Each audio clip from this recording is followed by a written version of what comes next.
à tous. Merci à tous. Et j'aimerais vraiment ici lancer un appel à toute la classe politique oppositionnelle. Aujourd'hui, vous voyez la preuve, elle est palpable, elle est devant vous. Arrêtez de couper les arbres en Côte d'Ivoire parce que la réalité, elle est sur le terrain. Voilà. Ici, la majorité, elle est RHDP. À Paris, ici, c'est Alassane Ouattara qui est populaire.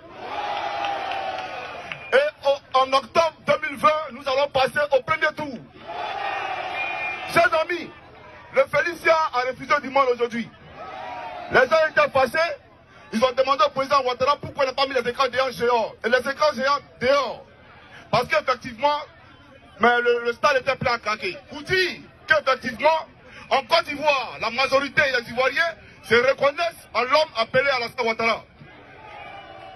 Alors, Simon Eibé Gbagbo, Charles Blé Goudé, Laurent Koudou Gbagbo, la vérité est devant vous aujourd'hui, il faut vous rallier.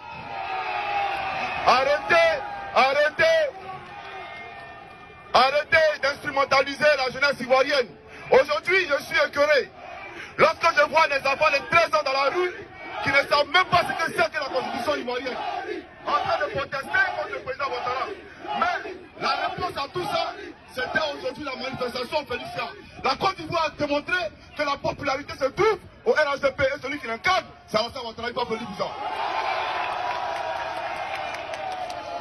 Alors je vais saluer mon oncle, M. Djabil Ansine. Vous savez, il vient de Samatigla. On a applaudi pour ça aussi. Voilà. On va les saluer parce que c'est grâce à lui que tout ça a été possible. Voilà, c'est un monsieur qui est compétent. Voilà. Et c'est pas fini. Vous savez, il faut protéger la faune et la flore. Ici en Europe, même pour couper un arbre, il faut avoir un permis. Pour pêcher un poisson, il faut avoir un permis. Voici des opposants qui n'ont pas intérêt à aller aux élections. Alors ils veulent pousser le peuple à la révolte populaire. Mais est-ce qu'on va accepter ça? On ne peut pas accepter ça. Alors j'aimerais vous dire que tous ces peuples qui sont là, si nous aussi on veut sortir contre eux là, mais ils n'ont pas match, ils le savent. Mais on ne veut pas rentrer dans la boue avec eux. On les appelle sur le terrain politique. Venez vous faire battre lamentablement en octobre prochain. Voilà le vrai point. Alors chers amis, Dre Boni, il faut applaudir pour Dre. Voilà, il va passer un message à Afrique Média. Voilà des gens au Cameroun qui sont dirigés par une photo, mais qui passent leur temps à parler d'Alassane Ouattara. Voilà, ce que la Côte d'Ivoire a fait en si peu de temps, ils ne l'ont pas fait ce au Cameroun. Alors j'aimerais dire à M. Gbagbo, le président Ouattara n'a pas besoin de faire campagne. Il suffit de présenter le DG, Djabil Ansine, et puis nous, aveuglement, la tête baissée, on vote pour lui. Il suffit de présenter le ministre Système Bakongo pour tout ce qu'il a fait à Koumassi, aveuglement, on baisse les yeux et on vote pour Alassane Ouattara. Donc il a une équipe d'hommes compétents. Il faut saluer ça. Nous sommes ici parce que nous sommes pro-développement. Nous sommes ici parce que nous sommes pro-progrès. Ne vous laissez pas distraire. Il faut rester soudé, mobilisé derrière la personne de Alassane Ouattara. La Côte d'Ivoire a besoin de lui. De tous les chefs d'État africains qui sont succédés à la tête de notre pays, c'est lui qui a fait mieux. Alors il faut quitter les discours de basse-cour et venir sur le terrain politique. Ado, octobre 2020 et RHDP 2090. Voilà. Alors, Dre Boni. Chers amis ivoiriens, j'ai un message à passer.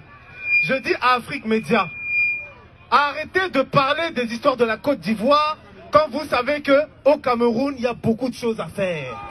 Parce qu'au Cameroun, nous n'avons pas les routes que Alassane Ouattara a créées en Côte d'Ivoire. Au Cameroun, nous n'avons pas la qualité que Alassane Ouattara a installée depuis 10 ans en Côte d'Ivoire.